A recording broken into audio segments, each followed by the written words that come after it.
9-10 వచనాలు కలిసి చదువుకుంటాం. Colossians chapter 2 verse 9 and verse 10. Let's read together. కొలస్సీ 2వ అధ్యాయము 9-10 వచనాలు కలిసి చదువుకుంటాం. ఏలైనగా దైవత్వ సర్వ పరిపూర్ణత శరీరముగా క్రీస్తునందు And you నివసించును. are complete in him. మరియు ఆయనందు మీరును సంపూర్ణులైన Principality and power. ఆయన సమస్త ప్రధానులకును అధికారులకును శిరస్సు అయి ఉన్నాడు. Shall we once again pray? ప్రార్థన చేసుకుంటాం.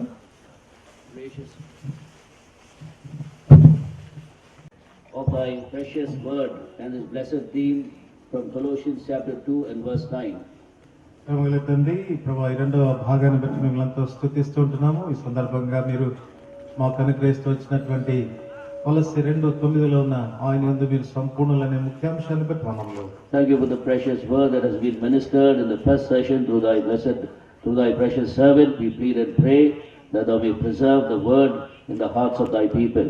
దయగల తండ్రి, ప్రశస్తమైన నీ దాసుని ద్వారా ప్రభు మొదటి భాగంలో మీ వాక్యాన్ని మీరు విడుదల చేస్తూ వచ్చినందుకు వందనములు. ఆ వాక్యం మా హృదయంలో స్థిరపరచుకున్నట్లుగా చేయండి. Now continue to give us utterance according to thy promise in Matthew 10 and verse 20. మత్తయి సువార్త 10:20 వచనం ప్రకారంగా తిరిగి ప్రభు మీరు మాకు వాక్శక్తిని ప్రసాదించమని కోరుతున్నాను. Without thee we cannot even speak a single word. ప్రభు మీరు లేకుండా ఒక్క మాట అయినా మేము పలకజాలము. Our cry, our plea, and our Lord prayer is that thou may speak to thy people. దయగల తండ్రి, మీ ప్రజలతో మీరే మాట్లాడవాలన్నది మా మనవి, మా ప్రార్థనే ఉన్నది. Thou alone can speak to us so that it can become applicable to our lives. మా జీవితాలకి అన్వయించుకోదగిన విధానంలో మీరు మాత్రమే మాట్లాడగలరు. So Lord, have mercy upon us and give us the good part that will not be taken away. ప్రభు మా మీద కనికరం చూపించుము. మా ఇద్దరి నుండి మాత్రం తీసివేయబడని ఆ మంచి భాగమును మాకు అనుగ్రహించు. Once again we confess that the words that you speak alone can minister spirit and life. ప్రభు మరి ఒకసారి ఒప్పుకుంటున్నాము, మీ మాటలు మాత్రమే ఆత్మయు జీవమునై ఉన్నది. We who stand here are merely channels. ప్రభు మేము కేవలం ఒక సాధనంగా మాత్రమే నిలబడుతున్నాము. So use us for thy glory and for the blessing of thy people. ప్రభు మీ మహిమాత్మై మీ ప్రజల ఆశీర్వాదం కొరకుగా మీరు మమ్మల్ని వాడుకోనండి. Grant us utterance according to thy promise. మీ వాగ్దానాన్ని అనుసరించి వాక్శక్తిని ప్రసాదించండి. Both to give thy word and to translate it. వాక్యమే చెప్పుటకును తర్జుమా చేయుటకును వాక్శక్తిని We అనుగ్రహించండి. thank you for hearing our prayer. ప్రభు మా ప్రార్థన ఆలకించినందుకు We వందనాలు. pray with thanksgiving in the precious name of our Lord and Savior Jesus Christ. మా రక్షకుడు మా ప్రభు యేసుక్రీస్తు వారి నామమున కృతజ్ఞత వందనములతో ప్రార్థిస్తున్నాము తండ్రి. Amen.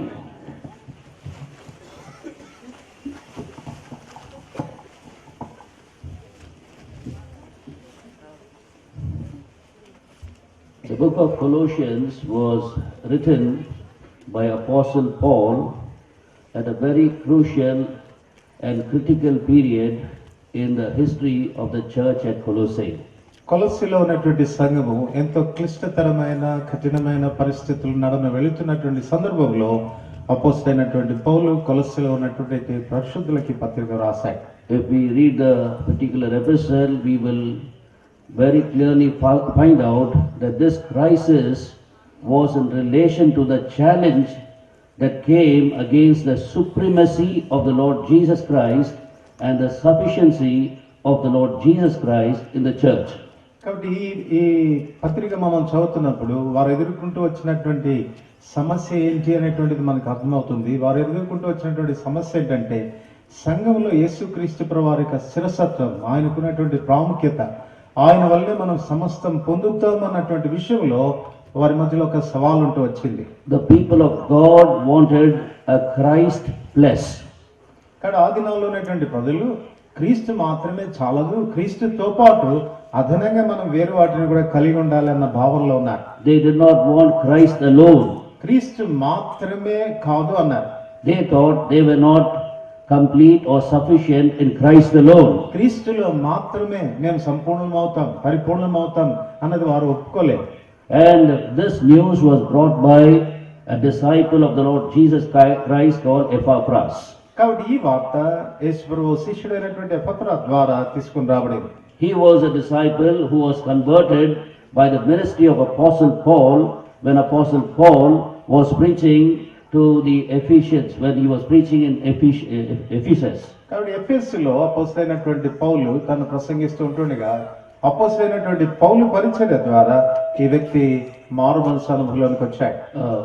And Colossae was the native place of this man called Epaphras. ఈ ఎపఫ్రా యొక్క స్థానిక ప్రదేశము కొలస్సి. After being born again by the ministry of the word of God through Apostle Paul, అపోస్తలుడైనటువంటి పౌలు యొక్క వాక్య పరిచయ ద్వారా తను తిరిగి జన్మించిన తర్వాత this man was so fired up for the Lord that he did not want to keep quiet as many of us do, but went straight to his own native place and began to evangelize there. ఈ వ్యక్తిలో ఆత్మీయమైనటువంటి ఆ మంట జ్వాల ఎంత అధికంగా ఉంటూ వచ్చిందంటే మనలాగా ఆయన ఊరికే ఉండలేదు కానీ తన సొంత ప్రదేశమైనటువంటి కొలసికి వెళ్ళి ప్రభువుని గురించి ప్రకటించడం ప్రారంభించాడు. He began to preach about Christ and the sufficiency of Christ and the supremacy of Christ and the Godhead of Christ. కాబట్టి క్రీస్తుని గూర్చి, క్రీస్తులో ఉన్నటువంటి ఆ సర్వ సంపూర్ణతను గూర్చి, సకల సదుపాయాల గూర్చి, ఆయన యొక్క శిరసత్వాన్ని గూర్చి బోధించడం ప్రారంభించాడు. And very soon there were many new converts.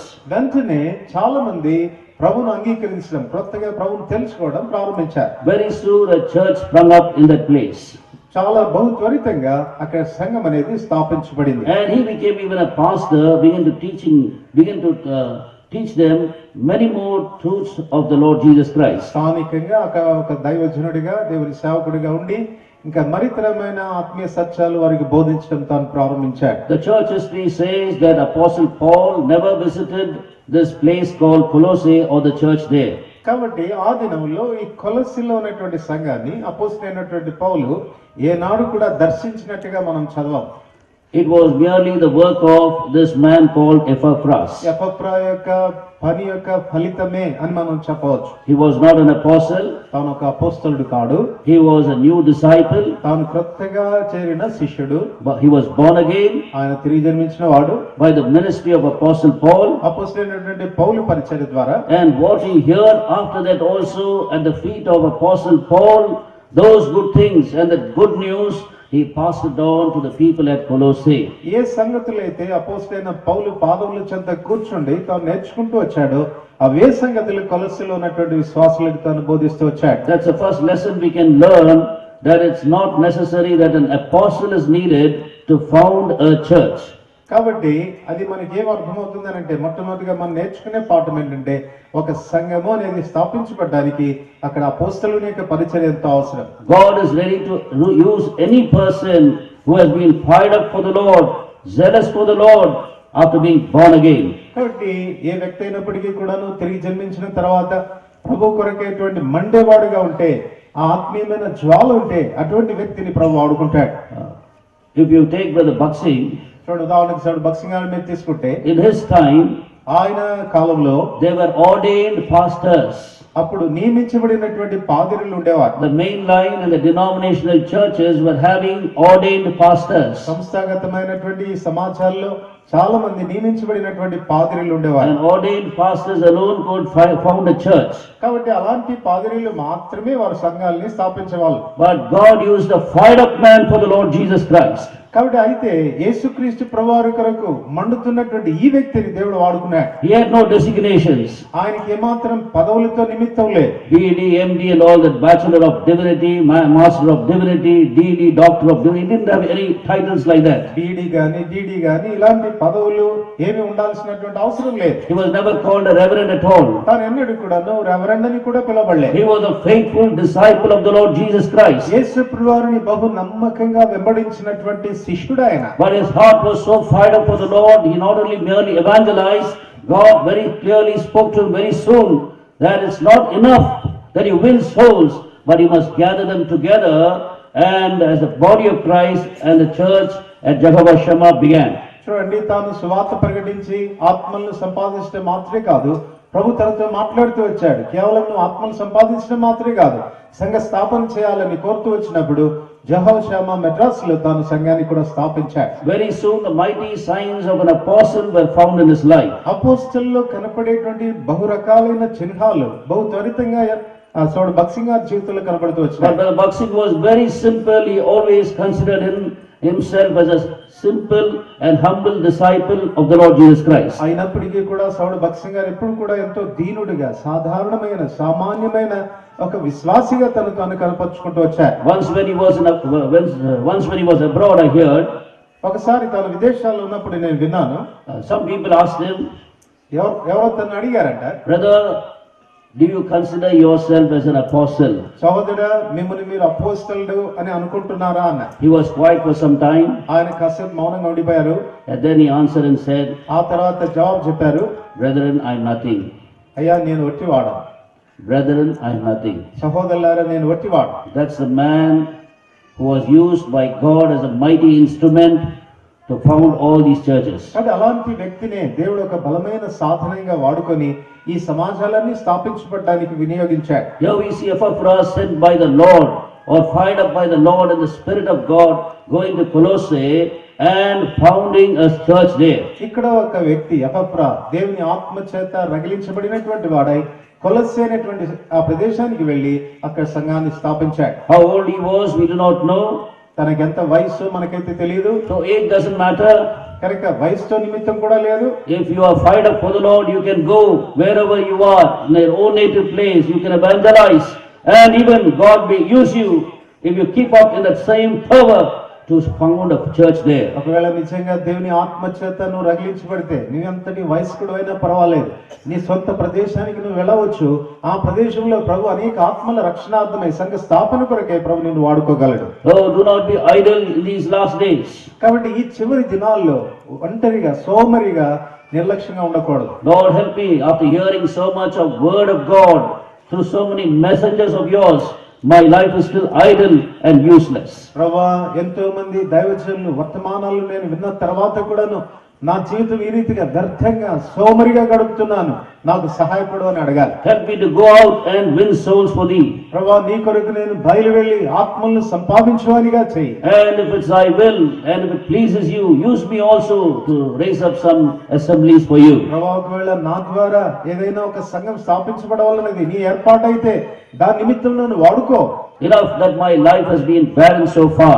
నేటి వరకు నా జీవితం గొడ్డుబారిన జీవితంగా ఉన్నది. You used Epaphras, నువ్వు ఎపఫ్రాను వాడుకున్నావు. and wherefore the church at Colossae began. అందుచేతనే కొలస్సీలో ఉన్న సంఘం ఆరంభించబడింది. And this beautiful epistle was written for that sake. If not for the church, the epistle wouldn't have come into the Bible. ఒకవేళ కొలస్సీలో ఆ సంఘం ఉండి ఉండకపోతే కొలస్సీ కొరకైనా రాసిన పత్రిక ఉండేది కాదు. ఆ పత్రిక లేకపోతే బైబిల్ గ్రంథంలో ఆ పత్రికను చదివేవారం కాదు. It's only for a church, and in a church more and more of the word of God is explained and expounded. కాబట్టి ఈ సంఘం కొరకే దేవుని వాక్యంలో ఉన్నటువంటి ఎంతో లోతైనటువంటి సత్యాలు వారికి చెప్పబడుతూ వివరించబడుతూ వచ్చినాయి. That's the difference you find between the evangelists and those who the messengers of the church. కాబట్టి సువార్తికులకు దేవుని వర్తమానికులకు ఉన్నటువంటి వ్యత్యాసం అది. The messengers can only keep on preaching only the gospel. చూడండి, సువార్తికులు కేవలం వారి సువార్తను మాత్రమే బోధిస్తూ వెళ్తారు. But the church goes through different circumstances, అయితే సంఘము విభిన్నమైన పరిస్థితులు నడమ వెళుతున్నప్పుడు and appropriately according to the circumstance the church is going through, the word of God will be brought by the Holy Spirit and expounded to God's people so that they are watchful, they get warned, and they correct themselves. వారు వెళుతున్నటువంటి పరిస్థితులను అనుసరించి దేవుడు తన వర్తమానికులు వాడుకొని ఆయా పరిస్థితులకు తగినట్లుగా వారికి వాక్యోపదేశం చేస్తారు గనుక దేవుని ప్రజలైనటువంటి వారు తమ జీవితాలను సరిచేసుకోవడానికి ఆస్కారం కలుగుతుంది. As some problems began to creep inside the Colossian church, కొలస్సీలో ఉన్న సంఘంలో కూడా అనేకమైనటువంటి సమస్యలు బయలు వెళ్ళినాయి. Epaphras came to the understanding that he was not able to handle the entire affair. కనుక ఎపఫ్రా ఏం అర్థం చేసుకున్నాడంటే ఆ పరిస్థితులన్నిటికీ పరిష్కార మార్గం తాను చూడలేను అనుకున్నాడు. He was a very humble man. తాను చాలా దీనుడు. He knew his preaching, and preaching was not sufficient to solve the problems in the church. సంఘంలో ఏర్పడినటువంటి సమస్యలకు తన వాక్యోపదేశము తన ప్రసంగాలు ఏమాత్రం సరిపోవు అని గుర్తించాడు. Wherefore he knew the person who can rightly discern and rightly preach and correct and bring to the proper purpose in the church was Apostle Paul. ఆ కారణం చేత సరైనటువంటి విధానంలో వారికి బోధించి వారికి బుద్ధి చెప్పడానికి సరైనటువంటి వ్యక్తి అపోస్తలుడైన పౌలనే తను గుర్తించాడు. And the Bible says that or history says that he traveled almost few months in order to come from his place and to where Apostle Paul was. ఎపఫ్రా కొలస్సీలో నుండి బయలు వెళ్ళి అపోస్తలుడైనటువంటి పౌలు చెంతకు రావడానికి సుమారు కొన్ని మాసాలు తను ప్రయాణం చేసినట్టుగా బైబిల్ గ్రంథం చెప్తుంది. Because as we know, in those days there were no transport like buses or flights and all those things. People had to travel by horses or camels, we do not know. కాబట్టి ఆ దినాల్లో మనకున్నట్టుగా బస్సులు గాని, కార్లు గాని, విమానాలు గాని వారికి ప్రయాణ సౌకర్యాలుగా లేవు. వారు ప్రయాణించదలిస్తే గుర్రాల మీదనో లేక గాడిదల మీదనో ప్రయాణించాలి. What I am driving at is the situation in Colossian church, the problems, spiritual problems they were facing was so acute, so burdened this man that he said, yes, I am going to take this journey all the way to Apostle Paul and find the solution. నేను మీకేం చెప్పగలుగుతున్నానంటే కొలసి సంఘంలో ఏర్పడినటువంటి సమస్య ఎంత జటిలమైందంటే అది ఎఫెప్రాలో ఎలాంటి తీవ్రత తీసుకొచ్చిందంటే ఈ సమస్య పరిష్కారం కొరకు నా ప్రయాణం ఎన్ని దినాలైనా పర్వాలేదు నేను చేస్తానన్న తీర్మానంలోకి వచ్చాడు. He knew that there would be so much of danger on the way. ఇంకో విషయం ఏంటంటే ప్రయాణంలో ఎన్నో ప్రమాదాలతో ఎదుర్కోవాల్సి ఉంది. But he didn't care about all those things. వాటిని గురించి మాత్రం తను చింతపడలేదు. He would take the risk. తాను అది ఆ పరిస్థితి ఎదుర్కోవడానికి In సిద్ధపడ్డాడు. order to meet Apostle Paul అపోస్తలుడైనటువంటి పౌలు కలుసుకోవడానికి, and get his advice, తన సలహా పొందడానికి, and then finally travel back all the way again మళ్ళా చివరిగా తిరిగి ఆ ప్రాణమంతా వెనక్కి తిరిగి రావడానికి, to come and give that advice or that letter to the people at Colossae. కొలస్సీలో ఉన్నటువంటి విశ్వాసులకు ఆ సలహాలు లేక ఆ పత్రిక చదివి వినిపించడానికి. Therefore we must understand the importance of this epistle. అందుచేతనే దీన్ని బట్టి ఈ పత్రిక యొక్క ప్రాముఖ్యత ఏంటో మనకు అర్థమవుతుంది. How important was it burdened a man to even risk his life in that long journey, dangerous journey, night and day, till he reaches Apostle Paul. చూడండి, ఎంతో ప్రమాదకరమైనటువంటి ఈ ప్రయాణం, తర్వాత రాత్రి పగలు కూడా శ్రమతో కూడినటువంటి ఈ ప్రయాణాన్ని తాను తీసుకుని ప్రయాణించాడంటే ఆ సమస్య యొక్క తీవ్రత ఎంత గొప్పదో మనకు అర్థమవుతుంది. We must understand that every word of God has been written by blood. కాబట్టి మనం అర్థం చేసుకోవచ్చు, ప్రతి మాట కూడాను రక్తముతో వ్రాయబడింది అని. It carries so much of weight. దానిలో ఎంతో బరువు ఉంది. To neglect it, to discard it, to despise it, we are going to give an account to God. ఒకవేళ దాన్ని మనం నిర్లక్ష్యమైన భావంతో చూస్తే, దాన్ని తేలిగ్గా మనం తీసుకుంటే నిశ్చయంగా మనం దేవునికి లెక్క అప్పచెప్పవలసిన వారంగా ఉన్నాం. Many of you all know how many were burnt on stakes so that this Bible may be translated from the original. It can be translated to the English version and so on. చూడండి, Bible గ్రంథాన్ని ఆదిమ భాషలో నుండి English భాషలోనికి, ఇతరత్ర భాషల్లోనికి తర్జుమా చేయడానికి ఎంతమంది భక్తులు ఎంత వ్యయ ప్రయాసాలకు లోనైనారో మీకు తెలుసు. Every stage there has been opposition that the word of God may not come in clarity to the people of God. దేవుని వాక్యము సరళమైన విధానంలో, ప్రజలకు అర్థమయ్యే విధానంలో ప్రజల చెంతకు వచ్చేదాని కొరకు వారు చేసిన ప్రయత్నాలన్నిట్లో ఎన్నో ఎదిరింపులు వారు ఎదుర్కొన్నారు. Satan fights tooth and nail in order that the word of God may not be heard by God's people and it may not cleanse them, correct them and restore the greatness and the supremacy of the Lord Jesus Christ in the church. దేవుని వాక్యం ప్రజల చెంతకు చేరకుండా, ప్రజల జీవితాలను క్రమపరచకుండా, దేవుని ప్రజల మధ్యలో దేవుని యొక్క ప్రశస్తత, ప్రాముఖ్యత అనేది కనపడకుండానట్లుగా దేవుని వాక్యం బయటికి రాకుండా సాతానుడు శతవిధాల ప్రయత్నించాడు. And the church history says so many were burnt on the stakes. They lost their lives in order that this word of God may come into our hands in our own languages, and so that we could read, understand, enjoy, experience and exalt our Lord Jesus Christ. దేవుని వాక్యం మన చేతిలోనికి వచ్చి మనం చదువుకొని దాన్ని అన్వయించుకొని మేలు పొంది క్షేమం పొందినట్లుగా ఈ వాక్యం మన చేతిలోనికి రావడానికి ప్రయత్నించిన భక్తులు ఎంతో మంది వీధుల్లో సజీవ దహనం చేయబడ్డారు. That's why when we hear the word of God, God watches from above. He will be always thinking in his heart, look at that person there. He is hearing my word, but with no interest. He despises my word, which has been written with so much of sacrifice. అంచేత దేవుని వాక్యం ప్రకటించబడుతున్నప్పుడు వింటున్నటువంటి మన విషయంలో దేవుడు ఎంతో ఆసక్తిగా చూస్తాడు. ఒకవేళ మనం నిర్లక్ష్యమైనటువంటి వైఖరితో ఉంటే ప్రభువు అంటాడు, ఆ వ్యక్తి చూడు దేవుని వాక్యాన్ని ఎంత నిర్లక్ష్యంగా చేస్తున్నాడని ఆయన పైనుండి మనల్ని చూచువాడుగా ఉన్నాడు. And secondly, after we come to understand God's word and the things that the word of God has brought into our notice to correct, to cleanse us, and still we despise the correction again God will be watching from above. ఒకవేళ దేవుని వాక్యం మనకి అర్థమైన తర్వాత, దేవుని వాక్యం మనం సరి చేయడానికి మనం ముందుకు వచ్చిన తర్వాత కూడా దేవుని వాక్యాన్ని మనం నిర్లక్ష్యం చేస్తూ ఉంటే దాన్ని కూడా ప్రభు పైనుండి మనల్ని చూచి గమనించేవాడుగా ఉంటాడు. Though we do not know the dangers Epaphras faced, the hurdles that he faced, the obstacles that he faced, nevertheless by the grace of God he was able to reach Apostle Paul, take this epistle and immediately go back to his own place. ఎపఫ్రా ఈ ప్రయాణమంతటిలో తన అపోస్తలుడైన పౌలుని చేరుకోవడానికి తన మార్గంలో ఎటువంటి ఆటంకాలు అడ్డంకులు తనకు ఎదురయ్యో మనకు తెలియదు కానీ వాటన్నిటిని ఓర్చి తను వెళ్లి ఆ పత్రిక తీసుకుని వచ్చి ప్రజలకు వినిపింపజేశాడు. And when Paul began to be inspired by the Holy Spirit and he began to write this epistle, he knew that this epistle is not only for Colossae. కనుక పౌలు ఎంత ప్రేరేపించబడ్డాడంటే ఈ పత్రిక రాస్తున్నప్పుడు ఈ పత్రిక కేవలం కొలస్సీలో ఉన్న సంఘానికి మాత్రమే కాదు, ఇతరులకు కూడా ఉపయోగపడుతుందని It తలంచాడు. was also going to be for the Laodiceans లవోదికీయులో సంఘానికి కూడా ఇది ఉపయోగపడుతుందని and తలంచాడు. for the church at Hierapolis. తర్వాత హీరాపోలిలో ఉన్న సంఘానికి కూడా. And he would have even had the inspiration that it may be till the end of the age, church age. అంత మాత్రమే కాదు, ఈ సంఘ యుగ సమాప్తి పర్యంతం అది ఉపయోగపడుతుందని తలంచాడు. Wherefore it has been brought into the canon of the Bible. ఆ కారణం చేతనే ఈ బైబిల్ యొక్క గ్రంథంలోనికి అది గ్రంథస్థం చేయబడింది. Wherefore we must understand how important it is for us to understand this particular epistle. ఆ కారణం చేతనే ఈ ప్రత్యేకమైన పత్రికను అర్థం చేసుకోవడం ఎంత ప్రాముఖ్యమైన సంగతి. Two important epistles written by Apostle Paul. అపోస్తలుడైన పౌలు రాసిన పత్రికలో రెండు ప్రాముఖ్యమైన పత్రికలు ఉన్నాయి. The epistle to the Ephesians ఎఫెసీయులకు రాసిన పత్రిక, and the epistle to the Colossians. కొలస్సీయులకు రాసిన పత్రిక. And in these two particular epistles we can see the word church mentioned there. కాబట్టి ఈ రెండు పత్రికల్లో కూడా సంఘము అనేటువంటి మాట మనం చూడగలం.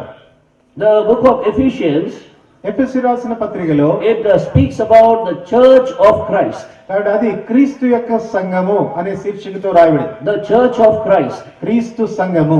And the book of Colossians speaks about the Christ of the church. కాబట్టి కొలస్సీలో ఉన్నటువంటి సంఘమేమో సంఘం యొక్క క్రీస్తు అని. Ephesians speaks about the church of Christ. కాబట్టి ఎఫెసీయులకు రాసిన పత్రికలో ఏమో క్రీస్తు యొక్క సంఘము, And Colossians speaks about the Christ of the church. కాబట్టి కొలస్సీలో ఏమో సంఘం యొక్క క్రీస్తు అని. If you read these two epistles, you can see the focus the Holy Spirit brings upon in Ephesians is the church, the body of Christ. కాబట్టి ఈ పత్రికలు మనం చూస్తున్నప్పుడు ఎఫెసీయులకు రాసినటువంటి పత్రికలో సంఘం అనేది క్రీస్తు ప్రభువారి యొక్క శరీరంగా పోల్చబడుతుంది. And when you read the book of Colossians, you will see the Holy Spirit again bringing your focus upon the head, the Christ, the Lord Jesus Christ, who is the head of the church. కొలస్సీయులకు రాసిన పత్రిక మనం చదువుతున్నప్పుడు ఆ సంఘం అనేటువంటి శరీరానికి క్రీస్తు ఏ రీతిగా శిరస్సు అయి ఉన్నాడు అన్న విషయాల గురించి పరిశుద్ధాత్ముడు రాస్తాడు. So we can say Ephesians focuses on the body of Christ. ఒక మాటలో చెప్పుకోవాలంటే ఎఫెసీయులకు రాసిన పత్రిక సంఘము అనే శరీరాన్ని గురించి మాట్లాడుతుంది. And Colossians focuses upon the head of that body, the Lord Jesus Christ. అయితే కొలస్సీయులకు రాసిన పత్రిక ఆ సంఘానికి శిరస్సు అయిన యేసు ప్రభువుని గురించి మాట్లాడుతుంది. And when you read Ephesians again, you can see ఎఫెసీయులకు రాసిన పత్రిక మనం చదువుతున్నప్పుడు ఏం చూస్తామంటే it speaks about the wealth of the church in Christ. ఈ క్రీస్తులో ఉన్న సంఘం యొక్క ఐశ్వర్యాన్ని గురించి మాట్లాడుతుంది. The wealth that the church has. కాబట్టి సంఘం అనుభవిస్తున్న ఐశ్వర్యం. But in Colossians you can see, as we read in Colossians chapter 2 verse 9, as well as Colossians chapter 1 and verse 19, that this wealth is in the Lord Jesus Christ. కొలస్సీ 1:19, కొలస్సీ 2:9 వచనంలో మనం చదివినట్లయితే ఈ ఐశ్వర్యము క్రీస్తులో వసిస్తుంది అని మనం చదువుతాం. That is what is called as complete fullness or the wealth that is all in Jesus Christ. కాబట్టి ఈ సంపూర్ణత గాని పరిపూర్ణత గాని ఐశ్వర్యం అనేటువంటి మాటలు గాని ఇవన్నీ కూడా క్రీస్తులో ఉన్నాయి అన్న విషయాన్ని బయలుపరుస్తున్నాయి. If you see the wealth that is in the church or wealth of the church in Christ. చూడండి, సంఘంలో ఉన్నటువంటి ఐశ్వర్యము అది క్రీస్తులో ఉన్నది. The book of Ephesians, ఎఫెసీయులకు రాసిన పత్రిక in chapter 1 and verse 5, మొదటి అధ్యాయం 5వ వచనంలో Paul speaks about adoption.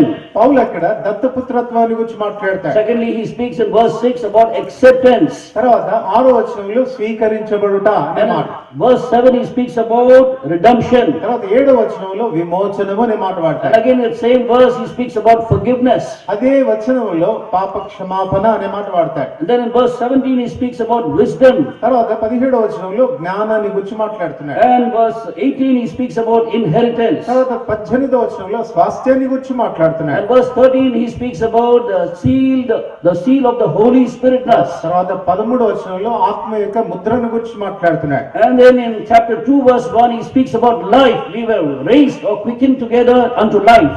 తర్వాత 2వ అధ్యాయం 1వ వచనంలో మనం తిరిగి జన్మించాము, మనలోనికి జీవం వచ్చింది అని మాట్లాడుతున్నాడు. And then chapter 2 and verse 5 he speaks about the grace that we enjoy. తర్వాత 2వ అధ్యాయం 5వ వచనంలో దేవుని యొక్క మహా కనికరాన్ని గురించి మాట్లాడుతున్నాడు. And again chapter 2 verse 15 the peace that we enjoy. తర్వాత 2వ అధ్యాయం 15వ వచనంలో ఆయన ద్వారా మనం అనుభవించే సమాధానాన్ని గురించి And మాట్లాడుతున్నాడు. Ephesians chapter 2 and verse 12 the hope that we enjoy. తర్వాత ఎఫెసీయులు 2:12లో ఆయనలో మనకున్న నిరీక్షణ గురించి మాట్లాడుతున్నాడు. All in Christ. ఇవన్నీ కూడా క్రీస్తులో ఉన్నాయి. The wealth of the church. సంఘం యొక్క ఐశ్వర్యము. The church is so wealthy, he says in Ephesians. ఎఫెసీయులకు రాసిన పత్రిక రాస్తూ సంఘం ఎంత ఐశ్వర్యవంతమైంది అంటాడు. It has already been blessed with all spiritual blessings in Christ Jesus. Ephesians chapter 1 and verse 3. ఎఫెసీ 1:3 ప్రకారంగా ఈ పరసంబంధమైన ఆత్మ సంబంధమైన ఆశీర్వాదాలన్నీ కూడా క్రీస్తులో మనం అనుభవించాం. It has already been blessed. మనం ఇప్పటికే ఆశీర్వదించబడిన వారు. That is what Apostle Paul is driving at. That is, you're not going to be blessed, but you're already blessed. మీరు ఈ రీతిగా ఆశీర్వదించబడుదురు అని రాయలేదు కానీ మీరు ఇప్పటికే ఈ రీతిగా ఆశీర్వదించబడ్డారు అని రాస్తున్నాడు. Wherefore, that is why he says you are complete in Christ. అందుచేత ఆయన అంటాడు మీరు ఆయన యందు సంపూర్ణులై ఉన్నారు. He doesn't say you're going to be complete in Christ. He says you're already complete in Christ. You're already full in Christ. మీరు క్రీస్తులో సంపూర్ణులగుదురు అని రాయలేదు కానీ మీరు క్రీస్తునందు సంపూర్ణులై ఉన్నారు అని అంటున్నాడు. In Christ you're already full. మనం క్రీస్తులో ఇప్పటికే సంపూర్ణులం. If being in Christ you're still incomplete, that doesn't have any meaning at all. క్రీస్తులో ఉండి ఇంకా అసంపూర్ణులము అని అంటే దానిలో అసలు ఏ భావం లేదు. Because Colossians chapter 2 verse 9 says, in him dwelleth the fullness of the Godhead bodily now. ఎందుకనగా కొలస్సీ 2:9లో చెప్పబడింది దేవత్వము యొక్క సర్వ పరిపూర్ణత శరీరముగా క్రీస్తునందు వసించున్నది. And Colossians chapter 1 and verse 19 says, కొలస్సీ 1:19లో రాయబడింది for it pleased the Father that in him, that is in Jesus Christ our Lord, all the fullness should dwell. దేవత్వం యొక్క సర్వ పరిపూర్ణత నివసింపవలనది తండ్రి యొక్క అభీష్టమైంది. All the fullness is dwelling already in the Lord Jesus Christ. ఇప్పటికే యేసుక్రీస్తు ప్రభువులో సంపూర్ణత సర్వ సంపూర్ణత ఆయనలో వసిస్తా ఉంది. And you are in him. నీవు ఆయనలో ఉన్నావు. How can you be lacking? ఇంకా నీలో ఏ కొరత ఏ రీతిగా ఉండగలదు? So Paul has gone to that extent and understood that being in Christ you cannot be 30% of Christ, 60% of Christ, 100% of Christ. అపోస్తలుడైన పౌలు యొక్క అభిప్రాయం ఏంటంటే క్రీస్తులో మనం ఉన్నట్లయితే 30%, 60%, 70% కాదు, సంపూర్ణంగా ఉన్నామని. That you will have only 30% of the blessings of Christ. కాబట్టి యేసు ప్రభువారి యొక్క 30% ఆశీర్వాదాలే మనం పొందామా? Or 60%, లేక 60%, or 100%. లేక 100%? He says you are 100% in Christ. 100% you are enjoying his fullness. ఆయన అంటాడు క్రీస్తు యొక్క సంపూర్ణతను మీరు 100% అనుభవిస్తున్నారు. That's why he said you are complete in Christ. అందుకే మీరు ఆయన యందు సంపూర్ణులై ఉన్నారు అంటున్నాడు. If you had written you are going to be complete in Christ, ఒకవేళ మీరు క్రీస్తులో సంపూర్ణులు కావాల్సి ఉంటే that means it's a future event. అది భవిష్యత్తును గురించి మాట్లాడే విషయం. It is going to be a future event. అది భవిష్యత్తును గురించి మాట్లాడే But విషయం. the Bible very clearly says అయితే బైబిల్ చాలా తేటపరిచి చెప్తుంది you are complete in Christ. నీవు క్రీస్తులో సంపూర్ణుడివి. First of all, I want to tell you that in Jesus, in our Lord Jesus is all fullness. కాబట్టి మొదటిగా నేను మీకు ఏం చెప్పబోతున్నానంటే క్రీస్తులో మనకు సంపూర్ణత ఉన్నది. John chapter 13.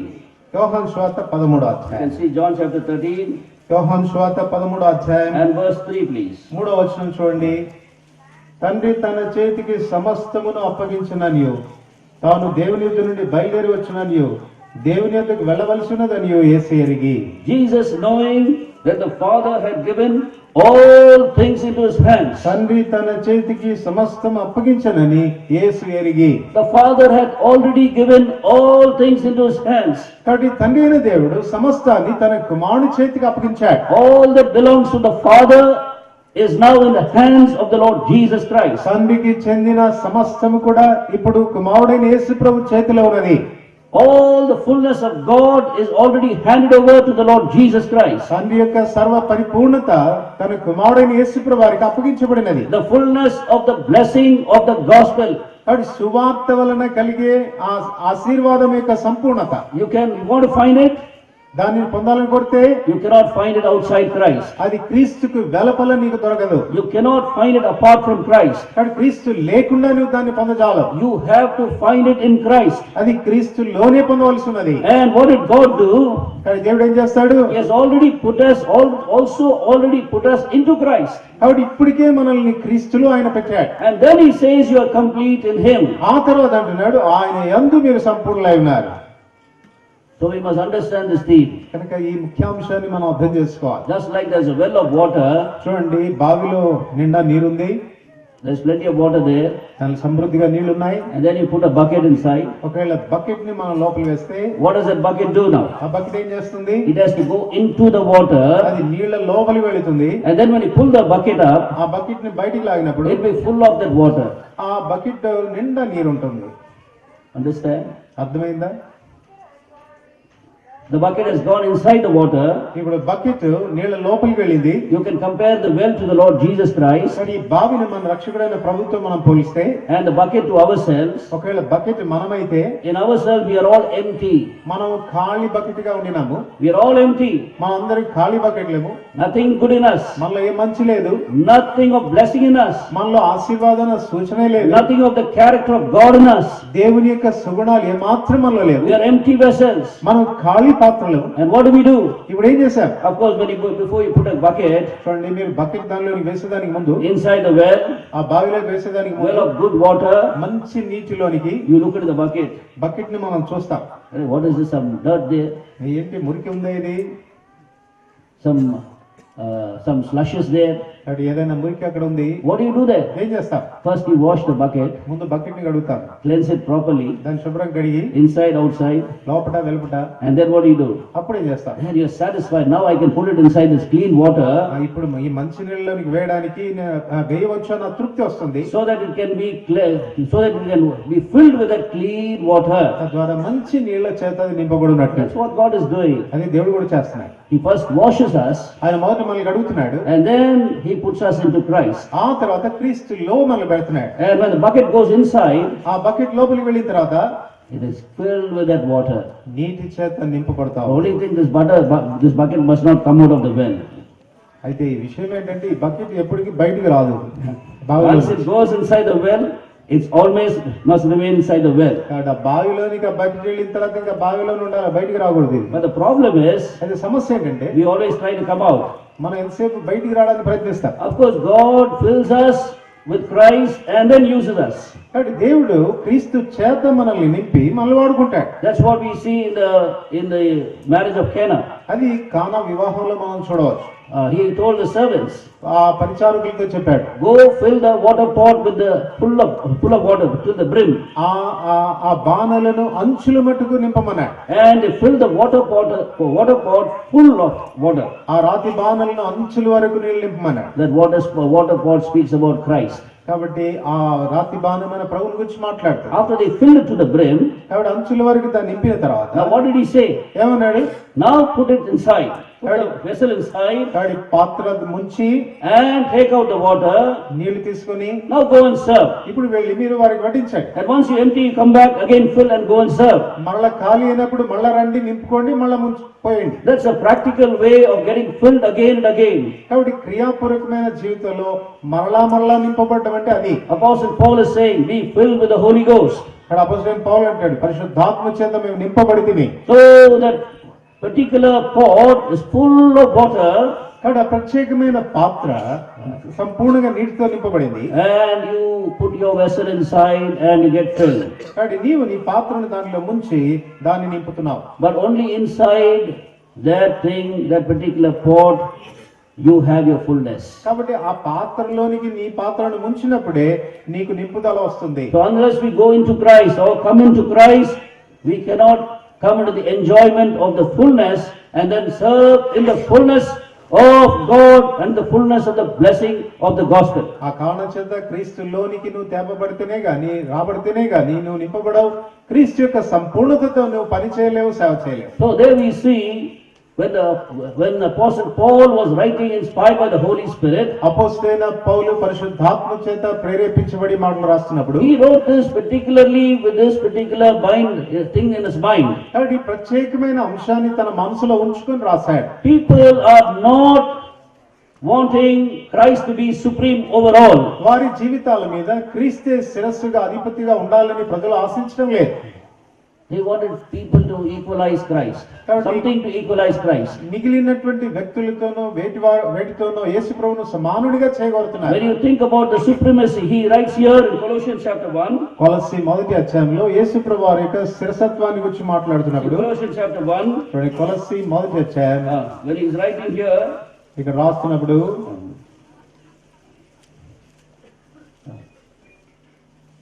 verse 18 please. 18వ వచనం, That in all things he may have the preeminence. ఆయనకు అన్నింటిలో ప్రాముఖ్యం కలుగు నిమిత్తం. This is where trouble begins in the church. సంఘంలో సమస్య అనేది ఇలాగనే మొదలవుతుంది. And the church begins to leave or lose its fullness. కాబట్టి అప్పుడే సంఘము దాని సంపూర్ణతను కోల్పోతూ వస్తుంది. When you begin to equalize things with the Lord Jesus Christ. యేసుక్రీస్తు ప్రభుతో మనం వస్తువులను సమానంగా చేస్తూ వచ్చినప్పుడు, Of course, the problem was not that they were trying to raise something above the Lord Jesus Christ. కాబట్టి యేసు ప్రభు కంటే ఎక్కువగా దేన్ని కూడా వారు ఎంచడం లేదు. That no one will do. అది ఎవరు కూడా అర్థం చేయరు. As a child of God దేవుని బిడ్డగా and as a church of God, church of the Lord, ప్రభు యొక్క సంఘంగా, at least if it is a born again, if it is a church with born again people. ఒకవేళ తిరిగి జన్మించిన వ్యక్తులతో కూడిన సంఘం అయితే, But the danger is that we can equalize things with the Lord Jesus Christ. అయితే ప్రమాదం ఏంటంటే యేసు ప్రభుతో సమానంగా సంగతులు మనం చేసే ఆస్కారం ఉంది. When we begin to equalize things with the Lord Jesus Christ, and it is from that time onwards the church doesn't enjoy or experience the fullness of God or the completion in Christ. యేసుక్రీస్తు ప్రభుతో దేన్నైనా మనం సమానంగా చేయడానికి ప్రయత్నిస్తామో అప్పుడే క్రీస్తు యొక్క సంపూర్ణత నుండి మనం తొలగిపోవడం జరుగుతుంది. That is why Paul had to write about the supremacy of Christ. అందుకే ప్రభు యొక్క ప్రాముఖ్యతను గురించి పౌలు రాస్తున్నాడు. And secondly we see, తర్వాత రెండవదిగా the చూడవచ్చు, second problem was రెండవ సమస్య ఏంటంటే Christ alone was not sufficient. క్రీస్తు మాత్రమే సంపూర్ణత అంటే చాలినవాడు కాదు. Christ alone was not enough. క్రీస్తే చాలినవాడు కాదు అనుకుంటున్నారు. They want something also. ఇంకేదైనా క్రీస్తుతో పాటు ఉండాలంటున్నారు. Sufficiency brings satisfaction. చూడండి, సమృద్ధి సంతృప్తినిస్తుంది. So they were not satisfied with Christ alone. క్రీస్తుతో మాత్రమే వారు సంతృప్తిగా They లేరు. wanted something else also. వారికి ఇంకా ఏదైనా కావాలనుకుంటున్నారు. And that happens among the believers.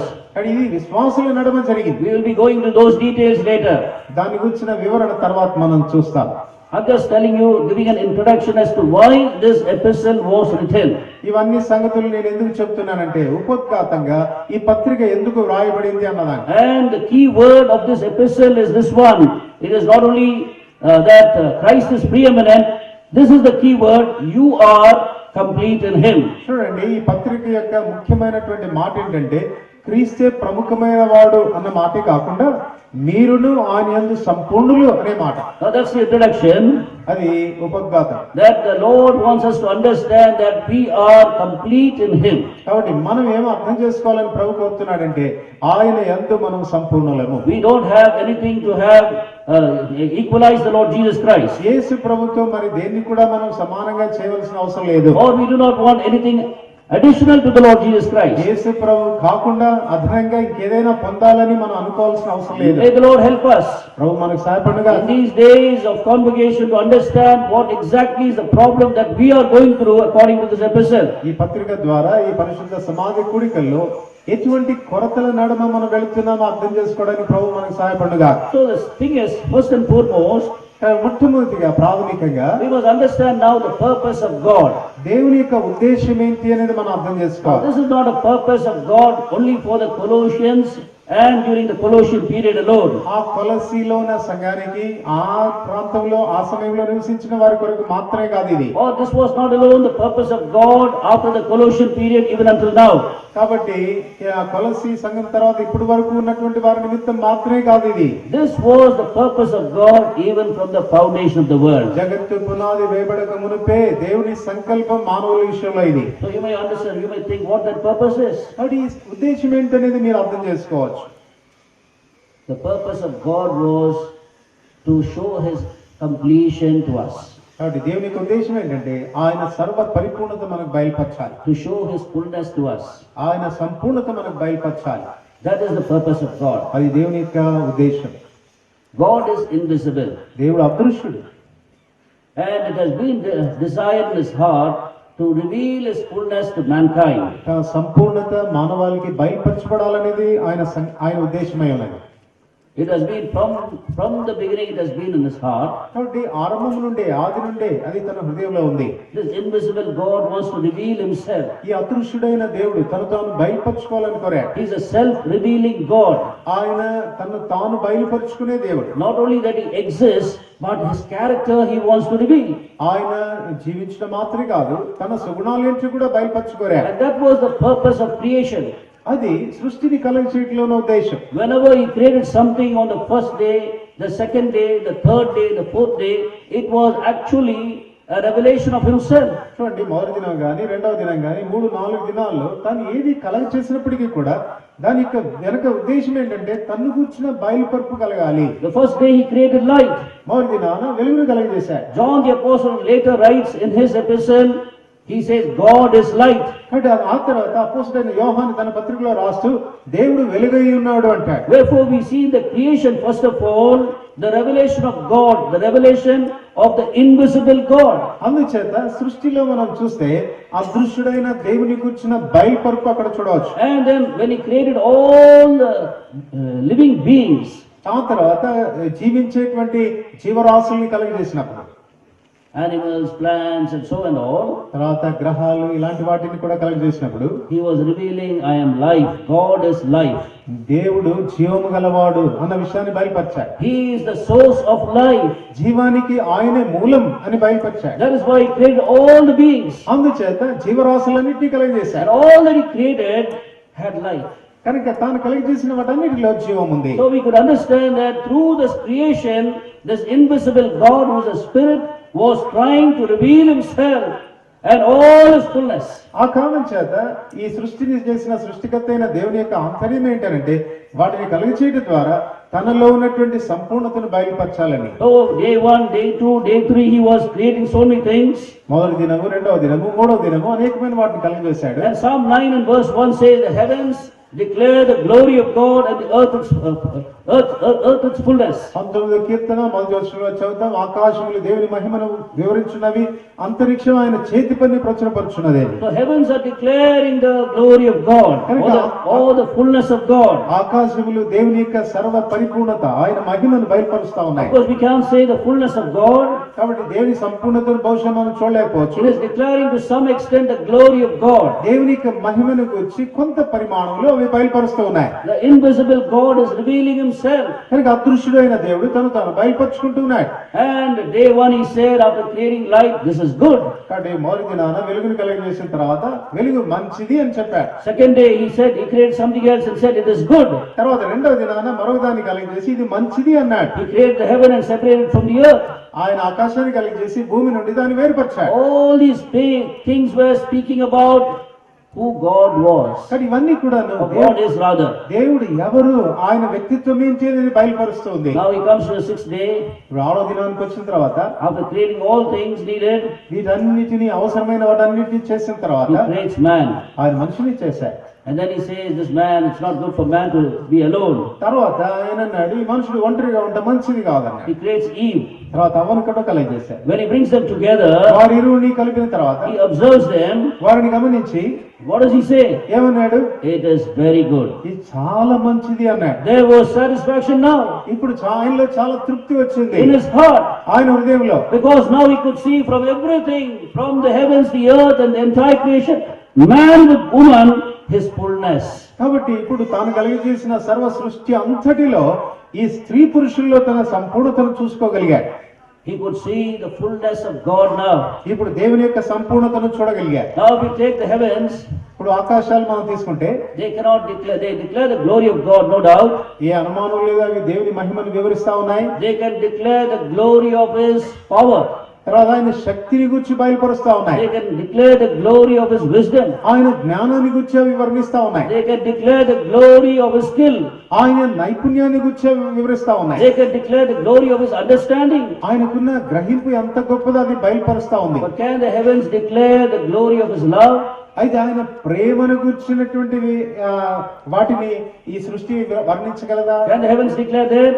ఆకాశములు దాన్ని వివరించగలవా?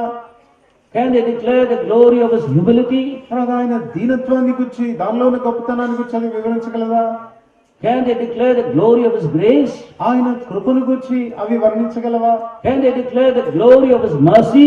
తర్వాత ఆయన కరికరాన్ని గురించి అవి వర్ణించగలవా? All those tender qualities of God, ఇవన్నీ కూడా ఎంతో సున్నితమైన దైవిక లక్షణాలు. those beautiful tender characteristics of God, అవి ఎంతో చక్కని రమ్యమైన సున్నితమైన దేవుని గుణ లక్షణాలు. which is the character of God. అది దేవుని యొక్క గుణశీలం. God wanted to reveal it visibly through a media, we could say.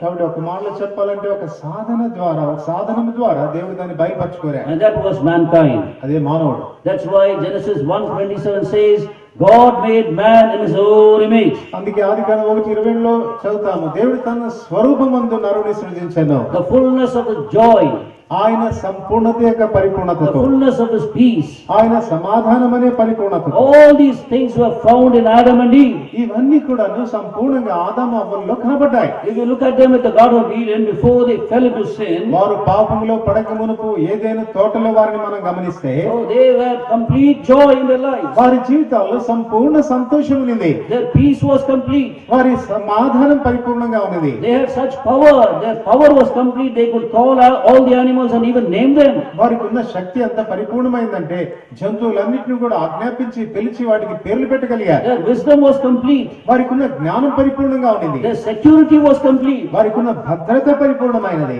And the blessings of God were all complete there. దేవుడు వారికి ప్రసాదించిన ఆశీర్వాదాలు కూడా పరిపూర్ణంగా ఉండినాయి. All from God. ఇవన్నీ దేవుని యొద్ద నుండి వచ్చినాయి. He blew his breath, we say. The Bible says. ఆయన నాసికారంధ్రముల ఊపిరి వల్ల కలిగింది. Man became a living soul. మనుషుడు జీవించు ఆత్మ అయినాడు. Through the breath, the fullness of God has entered into man. దేవుని జీవ వాయువు ద్వారా దేవుని యొక్క పరిపూర్ణత మానవుల్లోనికి వచ్చింది. And visibly man could reveal all the fullness of God. ఇప్పుడు దృశ్యమైన విధానంలో మానవుడు దేవుని సంపూర్ణతను బయలుపరుస్తున్నాడు. But as we know the story, sin entered and man was stripped of that fullness. కాబట్టి మనం కథంతా మనకు తెలుసు, మనుషుడు పాపంలో పడగానే ఈ సంపూర్ణతను పోగొట్టుకున్నాడు. Falling into Satan's deception, సాతాను యొక్క మోసంలో చిక్కుబడిన వాడు allowing sin to enter. పాపం తనలోనికి ప్రవేశించడానికి అనుమతించాడు. They were stripped on that day. ఆ దినాన ఆ పరిపూర్ణత తొలగించబడింది. God comes seeking for them. దేవుడు వాడిని వెతుక్కుంటూ వచ్చాడు. Where are you, Adam? ఆదాము ఎక్కడున్నావు? And they said, we are hiding behind the bush. వాడు అన్నారు, మేము దాక్కున్నాము, ఈ పొదల చాటు నడుమున్నాము. Why are you hiding? ఎందుకు దాక్కున్నావు? We are naked. మేము దిగంబరులము. They knew they had been stripped వారు of this glorious fullness that they were adoring on that day. ఆ దినాన దేవుని సంపూర్ణత చేత అలంకరించబడిన ఆ వస్త్రాన్ని వారు పోగొట్టుకున్నారన్న సత్యం గుర్తించారు. And ever since, every person born of a woman comes naked. ఆ కారణం చేతనే ఆనాటి నుండి ప్రతి స్త్రీ కనినటువంటి వ్యక్తి కూడాను దిగంబరుడుగానే ఈ లోకానికి Have వస్తాడు. you seen any child coming with very nice clothes, very beautifully dressed out of the mother's womb? మీరు ఎప్పుడన్నా చూసారండి తల్లి గర్భంలో నుండి వచ్చినటువంటి ఏ బిడ్డ అయినా సూటు బూటుతో బయటకు రావటం? Have you seen చూసారా మీరు? any baby anywhere, ఎక్కడైనా ఎవరినైనా, whether male or female, స్త్రీ గాని పురుషుడు గాని comes naked, దిగంబరులుగానే వస్తారు. revealing that from birth, because of sin, they have been stripped of the fullness of God. ఏమి జ్ఞాపకం చేస్తున్నారంటే వాళ్ళు మా పాపాన్ని బట్టి దేవుడు మాకు ఇచ్చినటువంటి ఆ మహిమా పరిపూర్ణతను పోగొట్టుకున్నామని అది బయలుపరుస్తున్నారు. Man failed God మనుషుడు దేవుని విషయంలో తప్పిపోయాడు. in expressing the fullness of God or the complete thing or the completion of God in him. చూడండి, దేవుని తన వ్యక్తిత్వం ద్వారా సంపూర్ణంగా బయలుపరిచే విషయంలో మనుషుడు తప్పిపోయాడు. But God is a God of purpose. ఇది దేవుడు ఒక సంకల్పం కలిగిన వాడు. He will never let go his purpose. తన సంకల్పాలు ఆయన మాత్రం రద్దుపరచడు. He is always after his purpose. తన సంకల్పం వెంట ఆయన ఉంటాడు. He never changes. దాన్ని ఏమాత్రం రద్దుపరచడా. The purpose of God or the counsel of the Lord standeth forever. దేవుని సంకల్పము, ఆయన సంకల్పాలు, ఆయన ఉద్దేశాలు స్థిరంగా ఉంటాయి. The gifts and calling of God are without repentance. చూడండి, ఆయన ఇచ్చేటువంటి వరాలు, ఆ పిలుపు, ఆ విషయంలో ఆయన మాత్రం పశ్చాత్తాపడ్డు. If he changes, then all these things, this purpose of God will change. నీవేమైనా మారిపోవచ్చేమో కానీ దేవుని సంకల్పాలు అనేది మారవు. Before he would send them out of the Garden of Eden, వారిని ఏదైనా తోటలో నుంచి బయటికి వెళ్ళగొట్టుకు మునుపు what did he do?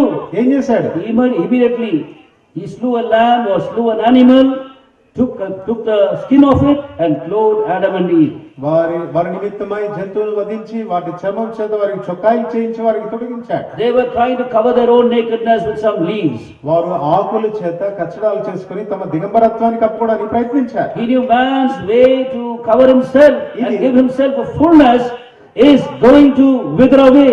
కాబట్టి మనుషుడు తనకు తాను సంపూర్ణతను సమకూర్చుకునే దానికి చేసే ప్రయత్నాలన్నీ కూడా ఆకు వలె వాడిపోతాయి. Just like the leaves will wither away, it will wither away. కాబట్టి ఆకులు వాడిపోయి రాలిపోయినట్లుగా అవి రాలిపోతాయి, వాడిపోతాయి. Whatever means man may use to find the fullness of his life is going to wither away. తన జీవితంలో సంపూర్ణత కొరకు మానవుడు చేసే ప్రతి ప్రయత్నం కూడా ఆ రీతిగానే రాలిపోతుంది. It's merely fig leaves or leaves that will dry and wither away. కాబట్టి ఆ ఏ రీతిగా అంజూరపు ఆకులు ఎండిపోయి రాలిపోయినట్టుగా True fullness is God's fullness, which is eternal fullness, and that can be restored to God, man only through God, and only through a sacrifice, only through blood shed there on the Garden of Eden. దేవుని సంపూర్ణత, నిత్యత్వం నిలిచుండే దేవుని సంపూర్ణత అనేది కేవలం తన కుమారుడైన యేసుక్రీస్తు ప్రభు వారి యొక్క బలియాగం ద్వారా, ఆ రక్త ప్రోక్షణం ద్వారానే, దేవుని ద్వారానే తిరిగి సమకూర్చబడుతుంది. That day God, as a figure, was telling them how he was going to initially restore them back to this eternal purpose of his. దేవుని యొక్క నిత్య సంకల్పంలోనికి ఒక మానవుని తిరిగి దేవుడు ఎంతగా సమకూరుస్తాడో అన్నటువంటి విషయాన్ని సదృశ్యంగా ఈ బలియాగం ద్వారా దేవుడు రుజువుపరిచాడు. Later on he goes to a nation now, ఆ తర్వాత తను ఒక జనాంగం దగ్గరికి వెళ్ళాడు, which began in Abraham అది అబ్రహాం ద్వారా ఆరంభించబడింది. and his sons Isaac and Jacob. ఆయన కుమారులు ఇస్సాకు, యాకోబు, He made them a nation వారిని ఒక జనముగా చేశాడు. wherein his fullness can dwell. వారిలో తన పరిపూర్ణత వసించాలి. And he came and dwelt among them. వారి మధ్యలో తాను వచ్చి వసించాడు. And he was showing them that the glory has filled the tabernacle, it must fill their lives. కాబట్టి ప్రత్యక్షకుడు And the third thing God did is, దేవుడు చేసిన మూడవ పని ఏంటంటే, he sent his own son into this world. తన సొంత కుమారుడైన యేసు ప్రభువుని లోకానికి పంపాడు. And he lived here for 33 years. ఆయన 33.5 సంవత్సరాలు ఈ భూమి మీద బ్రతికాడు. And in those 33 years, ఆ 33.5 సంవత్సరాల్లో without fail, every moment, every minute, every second, every minute, every hour, and every day, the Lord Jesus Christ went on exhibiting the fullness of the Godhead bodily. ప్రతి నిమిషం, ప్రతి second, ప్రతి గడియ, ప్రతి దినం కూడా ఏ మాత్రం మార్పు లేకుండా తన శరీరము ద్వారా దేవుని యొక్క సంపూర్ణతను యేసుప్రభువు వారు బయలుపరిచారు. In him was dwelling the fullness of the Godhead bodily. కాబట్టి ఆ దైవత్వం యొక్క సర్వ పరిపూర్ణత శరీరముగా క్రీస్తునందు వసించింది. Because the invisible God wanted a body to reveal visibly all his fullness. ఎందుకనగా ఈ అదృశ్యుడైనటువంటి దేవునికి తన సర్వ పరిపూర్ణతను వ్యక్తపరచాలంటే శరీరం ఒకటి అవసరమైంది. And 33 years as the Lord Jesus Christ walked on this earth. యేసుక్రీస్తు ప్రభువారు 33.5 సంవత్సరాలు ఈ భూమి మీద సంచరించాడు. Till he died on the cross. ఆయన శిలువలో చనిపోయే పర్యంతం In him was dwelling the fullness of the Godhead bodily. ఆయనలో దైవత్వం యొక్క సర్వ పరిపూర్ణత వసిస్తూ వచ్చింది. But that was not alone the program of God as we know. చూడండి, దేవుని యొక్క ప్రణాళిక యొక్క అంతవరకే కాదు. The original program is that the whole of mankind that he had already intended to create, all create. చూడండి, ఆయన ఆదిలో మానవుని విషయంలో కలిగి ఉన్నటువంటి ఆ తలంపు అనేది తప్పిపోయింది. God's plan was from eternity. అయితే దేవుని ప్రణాళిక నిత్యత్వం కొరకైనది. When he plans for something, it will be from the beginning till the end. చూడండి, ఆయన ఏదైనా ప్రణాళిక చేశాడంటే ఆది నుంచి అంతం వరకు అది నిలుస్తుంది. And he looks at all mankind. ఈ సర్వ మానవాళి కొరకై. He looks at all mankind. ప్రతి మానవాళి చూశాడు. Even till the last man would be born on this earth and die. ఈ భూమి మీద చివరిగా పుట్టి చనిపోయే వ్యక్తిని కూడా ఆయన చూశాడు. He looks at all of us, and through all of us he wants his fullness to be revealed. కాబట్టి మనందరిలోనూ మన ద్వారా ఆయన సంపూర్ణత బయలుపరచాలని కోరాడు. When he saw Adam, he saw in Adam all of us. చూడండి, ఆదామును తాను చూసినప్పుడు ఆదాములో మనలందరినీ చూచాడు. When Adam failed, we also all failed in Adam. అందుచేతనే ఆదాము తప్పిపోయినప్పుడు ఆదాములో మనమందరం కూడా తప్పిపోయాం. Now he has created a new Adam. ఇప్పుడు క్రొత్త ఆదామును దేవుడు కలగజేశాడు. And in this new Adam he sees all of us కాబట్టి ఆ క్రొత్త ఆదాములో మనలందరినీ చూస్తున్నాడు. who believe in the Lord Jesus Christ. యేసు ప్రభునందు విశ్వాసం ఉంచేవారు. And in him ఆయన యందు he wants to see that fullness together corporately now. ఇప్పుడు సామాజికంగా సమూహంగా మనలో సంపూర్ణత చూడకూడదు. That's where the church comes in. అక్కడనే సంఘం అనేది ఉద్భవిస్తుంది. That is where the church comes in. అక్కడనే సంఘం అనేది ఉద్భవించింది. Because God does not see the Lord Jesus Christ alone now. ఇప్పుడు దేవుడు యేసుక్రీస్తు ప్రభువును మాత్రమే చూచుట కాదు. He sees us all in him. Those who are born again, he sees us all in Christ. తిరిగి జన్మించిన మనలందరినీ కూడాను తన కుమారుడైన యేసులో తండ్రి చూస్తూ ఉన్నాడు. In him already the fullness of God is dwelling. కాబట్టి ఆయన యందు ఇప్పటికే సర్వ సంపూర్ణత వసిస్తా ఉంది. And when we are in Christ, మనం క్రీస్తులోనికి వస్తే we are also already in that fullness of Christ. మనం ఇప్పటికే ఆయన యొక్క సంపూర్ణతలో ఉన్న వారమే. Only the appropriation of that fullness and the exhibition of the fullness is a problem for which we need the word of God and the guidance from the word of God. దేవుని సంపూర్ణతను అన్వయించుకోవడంలోనూ దేవుని సంపూర్ణతను మనం బయలుపరిచే విషయంలోనే సమస్య ఉంది. దాని కొరకే దేవుని వాక్యం మనకు దోహదపడుతుంది. That is why we see in Ephesians chapter 2 ఎఫెసీయులకు రాసిన పత్రిక 2వ అధ్యాయం and verse 22. 22వ వచనం. ఎఫెసీ 1:22. మరియు సమస్తము In whom you also are, let's read together. I'm sorry, chapter 1. మొదటి అధ్యాయము And verse 22 and verse 23. 22-23 వచనాలు. మరియు సమస్తమును ఆయన పాదముల క్రింద ఉంచి సమస్తం పైన ఆయన సంఘమును శిరస్సుగా నియమించును. ఆ సంఘం ఆయన శరీరం సమస్తమును పూర్తిగా నింపుచున్న వాని సంపూర్ణత అయినది. Which is his body, the fullness of him who fills all and in all. సమస్తమును నింపుచున్న వాని సంపూర్ణత అయినది. His body, the fullness of him. ఆయన శరీరం ఏదంటే ఆయన సంపూర్ణత వసించేది.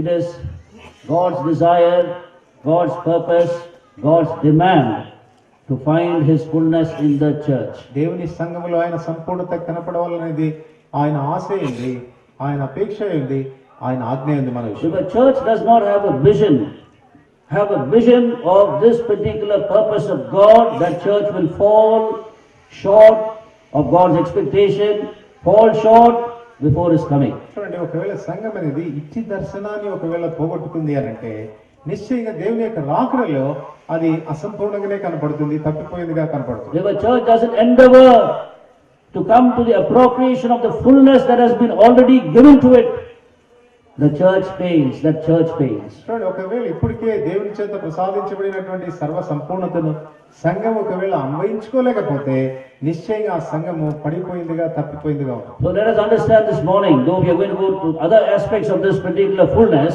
ఈ సంపూర్ణతను గురించిన ఇతరత్ర విషయాలు మనం ధ్యానం చేయక మనకు దీని గురించి మనం అర్థం చేసుకుందాం. Especially the appropriation మొట్టమొదటి అన్వయించుకొనుట and the experience of this fullness as the church of God. దేవుని సంఘముగా ఈ సంపూర్ణతను అనుభవించుట. Let us have a vision now. దీని గురించిన దర్శనం కలిగి ఉందా? Where there is no vision, the people will perish. దర్శనం ఎక్కడ ఉండదో ప్రజలు అక్కడ నశిస్తారు. If the leaders of the church will not bring forth this vision again and again and impress it upon the heart of God's people, the church will fail. ఏ నాయకులైతే, ఏ సంఘ నాయకులైతే ఈ దర్శనాన్ని గురించి ప్రజలకు పదే పదే తెలియచేయరో అటువంటి సంఘం అనేది పాడైపోతుంది. Look at Apostle Paul who wrote this. చూడండి, దీన్ని రాసిన అపోస్తలుడైన పౌలు చూడండి. In the Corinthian church, కొరింథీలో ఉన్న సంఘ విషయంలో there was division among them. వారి మధ్యలో విభేదాలు ఉన్నాయి. There was a group which was saying, I am of Paul. కొంతమంది గుంపుగా ఏర్పడి నేను పౌలు వాడను అన్నారు. And there is another group saying, I'm of Peter. కొంతమంది ఏమో నేను పేతురు వాడను అన్నారు. And there is another group saying, I'm of Apollos. కొంతమంది ఏమో నేను అపోల్లో వాడను అన్నారు. And there is another group which says, I'm of Christ. ఇంకా కొంతమంది అయితే వీళ్ళంతా వీరు కాదు, మేము క్రీస్తుకి చెందిన వాళ్ళు. Normally we say there are 3 divisions there in Corinthian church. సాధారణంగా కొరింథీ సంఘంలో 3 విభాగాలు ఉన్నాయనుకుంటా. But when you read 1 Corinthians chapter 1, you can see 4 divisions there. అయితే మొదటి అధ్యాయం చదివితే అక్కడ 4 గుంపులు ఉన్నట్టుగా కనబడుతుంది. 4 divisions. 4 గుంపులు. How do I say 4 divisions? 4 గుంపులను ఎలా చెప్పగలం? 3 divisions are very clear. చూడండి, 3 గుంపులు చాలా తేటగా ఉన్నాయి. One say, I'm of Paul alone. ఒకడేమో నేను పౌలు వాడను అన్నాడు. And they group themselves under the leadership or headship of Paul. పౌలు యొక్క నాయకత్వం క్రింద వారు ఒక గుంపుగా ఏర్పడ్డారు. And there was a second group which grouped themselves under the leadership or headship of Peter. కొంతమంది ఏమో కేఫా నాయకత్వం క్రింద వాళ్ళకు గుంపుగా చేరారు. And there was another group under the leadership and headship of Apollos. మరి కొంతమంది అపోల్లో యొక్క నాయకత్వం క్రింద ఒక గుంపుగా తయారయ్యారు. And another group is, ఇంకొక గుంపు ఎవరంటే, look at these people, ఈ ప్రజలు కూడా అసలు all divided like this. ఏంటి ఇలా విభజించబడ్డారు? I'm under Paul, I'm under Peter. నేను పౌలు వాడిని అంటాడా, పేతురు వాడిని అంటాడు. We don't have to do anything with them. వీళ్ళతో మనకు అసలు పొత్తే వద్దు. We don't have to do anything with them. వీళ్ళతో మనకు పొత్తే వద్దు. In the same church, ఇదే సంఘంలో they were keeping away from these 3 people. ఈ 3 గుంపుల వారికి వీళ్ళు భిన్నంగా ఏర్పడ్డారు. We are under Christ, మేము నేరుగా క్రీస్తు దాసులం, only under his headship. ఆయన శిరస్సుత్వం కింద ఉంటామని And they were dividing themselves. వారు తమ తామును వేరు చేసుకున్నారు. That's why Paul said, అందుకే పౌలు అంటాడు, don't say like that. ఆ రీతిగా చెప్పవద్దు. Don't even say I'm of Christ. నేను క్రీస్తు వాడనని కూడా చెప్పవద్దు. What does it mean? దాని భావం ఏంటి? It doesn't mean that we must not be under Christ. We must all be under Christ. దాని భావం ఏంటంటే మనం క్రీస్తు యొక్క శిరసాధనంలో ఉండకూడదని కాదు, మనం అందరం ఉండి తీరాల్సిందే. But being under Christ, you cannot keep yourself aloof from these people. చూడండి, క్రీస్తు శిరసాధనంలో ఉన్నానని చెప్పుకొని ఈ వ్యక్తులకు మనం వేరు కావడం కాదు. You cannot keep yourself away from all these 3 groups also. ఈ 3 గుంపుల వారికి మనల్ని మనం వేరుపరచుకోవడం Because కాదు. all together will be complete in Christ. ఎందుకనగా మన అందరూ కలిసినప్పుడే క్రీస్తులో సంపూర్ణత అనేది ఏర్పడుతుంది. Let us remember this. ఈ విషయాన్ని జ్ఞాపకం పెట్టుకుందాం. Ephesians chapter 2 very clearly teaches us. ఎఫెసీ 2వ అధ్యాయం బహుతేటగా బయలుపరుస్తుంది. He completely abolished that enmity through the work of the cross శిలువ కార్యము ద్వారా ఆ శత్రుత్వాన్ని దేవుడు సంపూర్ణంగా రూపుమాపాడు. and made these 2 people as one man in Christ. క్రీస్తులో ఈ ఉభయులను ఏక పురుషునిగా చేశాడు. Who are those 2 people? ఎవరు ఈ ఇరువురు? The Jews and the Gentiles. యూదులు అన్యులు. Though they were born again, వారు తిరిగి జన్మించిన they wouldn't come together. వారు కలిసి రాలేకపోయారు. They said, you people are all Gentiles. కాబట్టి మీరంతా కూడా అన్యులు కదా అన్నారు. We వారు have nothing to do with you. మీతో మేము కలిసి రాలేమన్నారు. Therefore, they did not want to come together. వారు కలిసి రావడానికి అంచేది ఇష్టపడలేదు. Therefore, Paul had to write the epistle. అందుకే ఎఫెసీ పత్రిక పౌలు రాయాల్సి వచ్చింది. You cannot be complete unless you are one. You are one. మీరు ఏకమైతేనే గాని, ఒక్కటిగా ఉంటేనే గాని ఆ సంపూర్ణత మీకు రాదు. You cannot be complete. మీరు సంపూర్ణులు కాలేరు. You have to be one in Christ. క్రీస్తులో మీరు ఒకటి కావాల్సిందే. Wherefore, we see here how wonderful Apostle Paul was. చూడండి, అపోస్తలుడైనటువంటి పౌలు ఎంత ఆశ్చర్యకరమైన వ్యక్తిగా ఉన్నాడు. To write that to the Corinthian church is very difficult. I wouldn't dare to write like that. కొరింథీలో ఉన్న సంఘానికి రాయాలంటే చాలా సాహసమే. నేనైతే అలా రాసుండేవాడిని కాదేమో. Remember, he was the founder of the church. ఎందుకంటే జ్ఞాపకం పెట్టుకోండి, అక్కడ ఉన్న సంఘాన్ని స్థాపించిన వాడు తనే. It was his message at Mars Hill that brought so many people to Christ. చూడండి, ఆయన వర్తమానం ద్వారానే అనేకులు గుంపులుగా వారు ప్రభు చెంతకు వచ్చారు. They were all terrible idolaters. వారు భయంకరమైన విగ్రహారాధికులు. He spoke about the unknown God. వారు తెలియబడని దేవుని అనే దాని మీద ఆయన మాట్లాడారు. And when he was born again, వారు తిరిగి జన్మించిన తర్వాత and he served them for many years, వారికి అనేక సంవత్సరాలు సేవ చేశాడు. he didn't even take any offerings from them. వారి దగ్గర నుంచి ఏ కానుకతో తీసుకోలేదు. They didn't care about the servant of God, వారు దేవుని సేవకుడి గురించి ఏమాత్రం that పట్టించుకోలేదు. they must help him వారు ఆయన and సహాయపడాలనుకోలేదు, support him. ఆయనకు They తోడ్పడాలనుకోలేదు. were very indifferent also.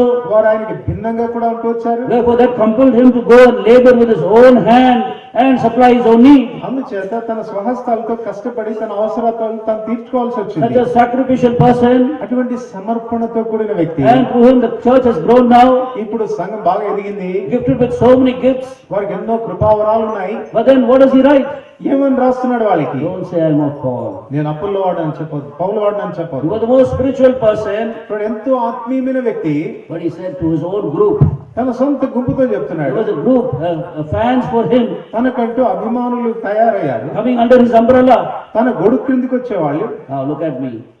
చూడండి మనం ఎలా ఉన్నాం. Don't say you're of my group. నా గుంపు అని మీరు చెప్పండి. How many of us will be able to say that today, please? ఈ దినాల్లో ఎంతమంది ఆరితిగా చెప్పగలరు?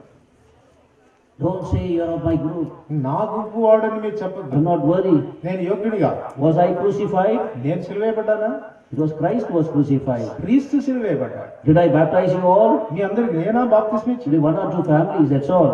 నేను ఒక్కరికి ఇద్దరు కుటుంబాలకు తప్పితే ఎవరికి ఇవ్వలేదు. Don't give me such importance. కాబట్టి నాకు అంత ప్రాముఖ్యత ఇవ్వద్దు. Don't say you are my group. నా గుంపు అని మీరు చెప్పకండి. First he mentions about his group. He speaks to his first group. His group. మొట్టమొదటిగా తన గుంపు అని చెప్తున్న వాళ్ళతో మాట్లాడాడు. His own fans. తన సొంత అభిమానులతో. Don't come under my umbrella and say I am of Paul. నా గొడుగు కిందకు వచ్చి నేను పౌలు వాడినని చెప్పకండి. I am not worthy of it. నేను దానికి యోగ్యుని కాదు. I was not crucified for you. మీ కొరకు నేను సిలువేయబడలేదు. And don't say I am of Peter.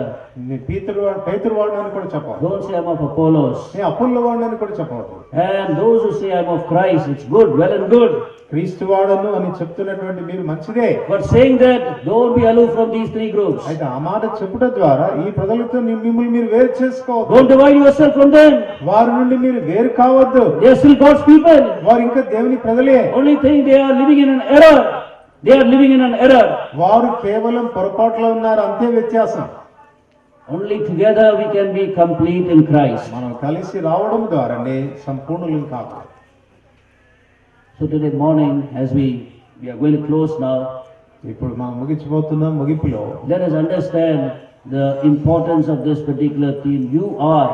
You are complete in Christ. ఈ ప్రత్యేకమైనటువంటి శీర్షిక అర్థం చేసుకుంటాం. క్రీస్తు నందు మీరు సంపూర్ణులై ఉన్నారు. But when the Lord looks from above today, అయితే పై నుండి ప్రభువు కల మనల్ని చూస్తే can He see the completion in us? Can He see the fullness in us? ఆ సంపూర్ణత, ఆ పరిపూర్ణత మనలో ఆయన చూడగలరు. I cannot be complete without you, మీరు లేకుండా నేను సంపూర్ణుని కాదు. and you cannot be complete without me. నేను లేకుండా మీరు సంపూర్ణులు You కాదు. may say you are in Christ. మీరు క్రీస్తునందు ఉన్నవారని మీరు చెప్పండి. You may say that it's true, అది ఏ అనుమానం లేదు, వాస్తవమే. but it's not sufficient that you are in Christ. మీరు క్రీస్తులో ఉన్నంత మాత్రాన సరిపోదు. Most important is if you are in Christ, together you and I together alone can bring that completion. చూడండి, ఒకవేళ క్రీస్తులోను ఉన్నవాడు అయితే నీవు నేను కలుసుట ద్వారానే ఆ సంపూర్ణత అనేది ఏర్పడుతుంది. And we can come into the enjoyment of all the complete work of Christ and all the blessings of Christ. క్రీస్తు ప్రభువారి యొక్క కార్య సంపూర్ణము, క్రీస్తు ప్రభువారి యొక్క ఆశీర్వాదక సంపూర్ణము, దాని ద్వారానే మనం అనుభవించగలం. The church is today losing its blessing. ఇది నాన్న సంఘం తన ఆశీర్వాదాలను కోల్పోతా It's ఉంది. losing its fullness. దాని పరిపూర్ణతను కోల్పోతాం. Once they used to look at our churches and say it's heaven down on earth. ఒకప్పుడు మన సమాజాలను చూసుకున్నప్పుడు ఆ పరలోకం క్రిందికి దిగొచ్చిందా అన్నట్టుండే. Our holy congregations మన పరిశుద్ధ సమాజ కూడిక during this time of the great servant of God, the Bhakti, గొప్ప దైవ సేవకుడు సోడు భక్సింగ్ గారు ఉన్న దినాలు people abroad were attracted. వారు విదేశస్తులు కూడా వారు ఆకర్షించబడ్డారు. There is a true New Testament church there నిజంగా క్రొత్త నిబంధన సంఘం ఒకటి ఉంది in India, హిందూ దేశంలో.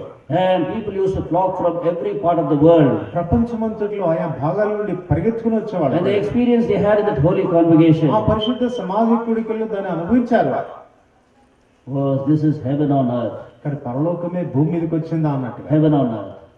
పరలోకం భూమి మీద. So let us understand, if we want heaven on earth before the Lord's return, and we want to have the complete blessings of Christ, the complete fullness of Christ enjoyed and experienced in the church, let us understand, it is only in Christ and all of us together in Christ.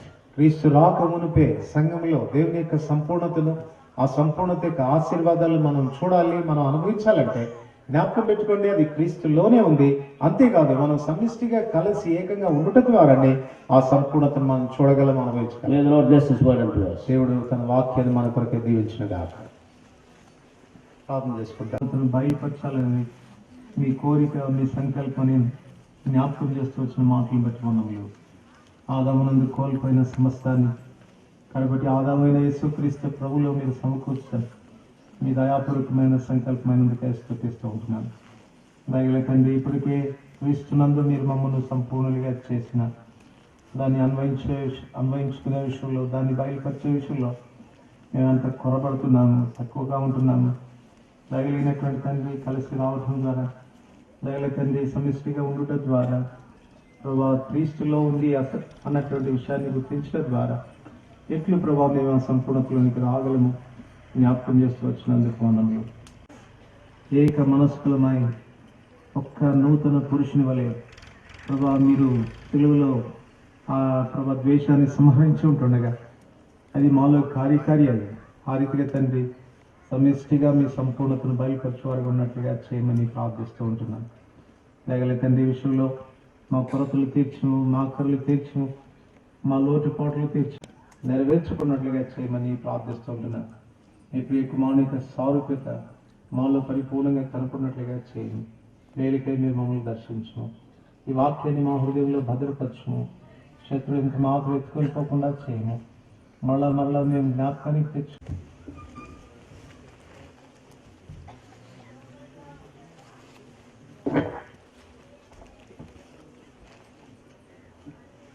చూడు ఆశీర్వాద ప్రార్థన అయిన తర్వాత వెలుపట ఏర్పాటు చేయడం భోజన స్థాయిలోకి వెళ్ళవలసింది మనం చేస్తున్నాము. మీరందరూ కూడా మరి భోజనం చేసి మధ్యాహ్నం సెషన్ కొరకై సిద్ధపడాల్సిందిగా మీకు మనం చేస్తున్నాము. సిస్టర్స్ మీటింగ్ బదులుగా మధ్యాహ్నం 3:30 గంటలకు మనం ఇలాగే వాక్య పరిచయ కూడిగా మనం కలిగి ఉంటాం. ఈ సంవత్సరం కాన్వకేషన్ ఒక దినం తగ్గింది. మంగళవారం సాయంకాలం మొదలుపెట్టేవారు, బుధవారం సాయంకాలం మొదలుపెట్టాము ఈసారి. అంతేకాకుండా శనివారం ఉదయం వివాహాలు ఉన్నాయి, దేవుని సేవకురాండ్రి. కనుక అందుమూలంగా కూడా మనకు వాక్య పరిచర్య ఈ అంశం మీద తక్కువ కాకుండా ఉండాలనే ఆశతో ఈ ప్రకారం తీర్మానించడమైంది. కనుక భోజనం చేసిన తర్వాత మీరు విశ్రాంతి తీసుకోండి, పర్వాలేదు. అయితే మీరు పడుకోండి, మేము లేపుతాం.